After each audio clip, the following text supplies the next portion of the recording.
கட்டுப்பாடற்ற ஒரு கூட்டம்ன்ற மாதிரி விஜய் உருவாக்குறாருன்னு ஒரு விமர்சனத்தை வைக்கிறாங்க எல்லாருமே. அதாவது இது கட்டுப்படுற கூட்டம் கிடையாது, இது அதே போல அரசியல் தெரிஞ்ச கூட்டம் கிடையாது, இது சுத்தமா அரசியல் தெரியாத கூட்டம்ன்றாங்க. இந்த விமர்சனம் எல்லாம் விஜய் மேல போய் சேருது. எந்த கட்சி நீ தமிழ்நாட்டுல ரொம்ப பழுத்த கட்சி? திமுக. திமுக தான். 75 வருஷ கட்சி திமுக. ஆமா.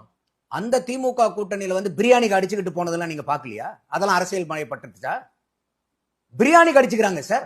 இவனாச்சும் ஒரு ஆர்வத்துல கட்சி துண்டை இன்னொரு ஆள் மேல போட்டு அவனையும் கட்சி ஆளா பாக்கணும்னு நினைக்கிறான். பட் அதுக்குன்னு இந்த ஒப்பீட்டு அளவுல நம்ம இதெல்லாம் ஆதரிக்க வேண்டாம். இல்ல இதெல்லாம் களை எடுக்கணும். அதனாலதான் சிறப்பா சொல்றேன் உங்களுக்கு. அத நான் வந்து தேவையில்லாத விஷயம் சொல்லிட்டு தான் இதை சொல்ல வரேன். அப்ப இதை வந்து நீங்க பேசுறது எப்படி இருக்குன்னா, இப்ப திமுக இருக்கிறவங்க பூரா 75 ஆண்டு கால ஆன கட்சி பூரா இன்னைக்கு வந்து அருமையா அரசியல் படுத்திட்டாங்க, அத்தனை மெச்சூரிட்டி இருக்குதுங்க. பிரியாணிக்கு ஏன் போய் அடிச்சுக்கிறீங்க? காங்கிரஸ் மீட்டிங் நடக்கும் போது பேசிட்டு இருக்கும் போது கல்யாண மண்டபத்துல அந்த கண்ணாடி கதவை உடைச்சுக்கிட்டு சோத்துக்குள்ளார போகலையா? திருவண்ணாமலையில நடந்த பூத் கமிட்டி ஏஜென்ட்டுக்கு வந்து இன்டர்வல்ல வந்து ஒரு கண்ணாடியை நீங்க படத்தை போட்டு காமிக்கலையா திமுக கூட்டத்துல? இதுதான் நீங்க அரசியல் படுத்துற லட்சணமா?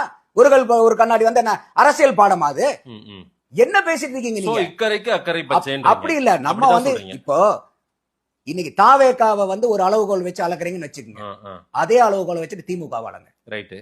திமுக அளக்கிறதுக்கு வேற அளவுகோல், தாவேகாவை அளக்கிறதுக்கு வேற அளவுகோல், இது ஏத்துக்கக்கூடியது இல்ல. அதான் நான் இப்ப தாவேகா பண்ணக்கூடிய அந்த அரசியல் எதெல்லாம் வாய்ப்பை விடுறாங்க, விஜய் எதெல்லாம் சரி பண்ணணுங்கிற நான் விமர்சிக்கிறேன். விஜய் எங்கேயாவது கண்மூடித்தனமா ஆதரிக்கிற ஒரு விஷயம் சார். நீங்க வந்து அவர் வந்து ஒரு மாற்று சக்தின்னு கூட சொல்ல மாட்டேன்றாரு, தன்னையே முதன்மை சக்தின்றாரு. முதன்மை சக்திக்கு உண்டான அந்த அதற்கான எல்லாமே அவர்கிட்ட இருக்கான்றது, அந்த குவாலிட்டி இருக்கான்றதே சந்தேகமா இருக்கு. உங்களுடைய ஆதங்கம் எனக்கு புரியுது. வந்து ஒரு முதன்மை சக்தியா வரலான்னு நீங்க ஆதங்கப்படுறீங்க. நான் சொன்ன உடனே இவங்க ஏதோ விஜய் கேள்வி கேட்கறேன்றாங்க.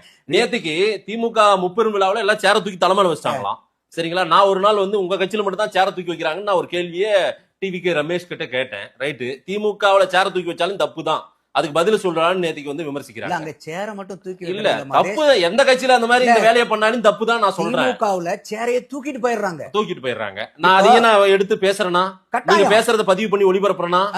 ஏன் அந்த டிவிக்கு தொண்டர்களுக்கும் அவங்க கட்சி நிர்வாகிகளுக்கும் திமுக மாதேஷ் கேள்வி கேட்பாரா அப்படின்னு நேத்துக்கு அனாயசமான வார்த்தைகள் தேவையில்லாத ஒரு நிருபருடைய வேற எல்லாத்தையும் கேள்வி கேட்க, எல்லாத்தையும் தான் கேள்வி கேட்பேன். திமுகவையும் கேள்வி கேட்பேன். நம்ம திமுக வாழத்தார அறுத்துட்டு போனதையும் நான் வந்து பேசுறதை கொண்டு போய் ஒளிபரப்பு இருக்குன்னா இல்லையா? அததான் சொல்றேன். அப்போ இப்ப என்ன ஆகுதுன்னா, இப்ப தாவேகாவை மட்டும் அரசியல் மயப்படுத்திட்டாங்களா அப்படின்னு கேட்கும்போது, வாழத்தார் எந்த வட்டிட்டு போறது எந்த அரசியல் மயப்படுத்துதல்? கூடுதலா கொஞ்சம் இம்மெச்சூர்ட் இருக்கு அப்படின்ற மாதிரி சொல்றேன். இல்ல அதைத்தான் நான் ஏத்துக்கலைங்கிறேன். அப்ப நீங்க தாவேகா மேல வைக்கக்கூடிய குற்றச்சாட்டுன்னா அதை பூரா நீங்க திமுக மேலயும் வச்சாகணும். இவங்க நாச்சுக்கு 1.5